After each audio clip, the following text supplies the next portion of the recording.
back to what you just shared, we'll get into actual science where neurobiologists, neuroscientists actually have done these different tests. For example, if I were holding a warm cup of coffee and I felt comfortable, and you're looking at me and you and I are in this tuned conversation, just kicking back, they could hook up electrodes on your scalp and they would show signals in your brain as if you were possibly drinking the coffee at the same time. So through those type of experiences, it can change our biology.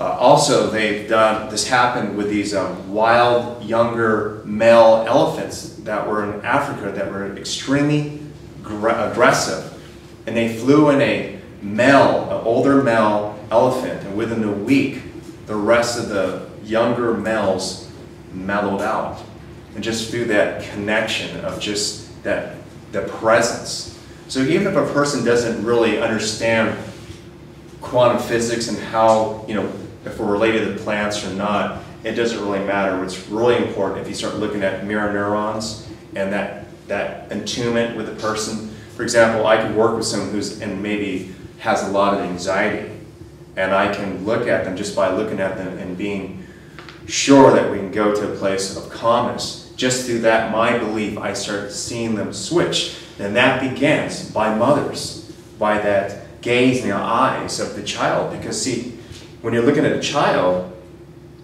they kind of see the world through the mother's eyes. But that doesn't necessarily change when we become adults. So that's why oftentimes women want like a lot of eye contact. Also for little girls, if you notice, they stare at the face a lot more because they read their world by that. That's why oftentimes they're so frustrated with their fathers, because they have this flat affect.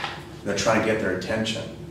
Because oftentimes a man's just like this. If he's sad, if he's happy, he's like, they don't know how to gauge, how to feel and be.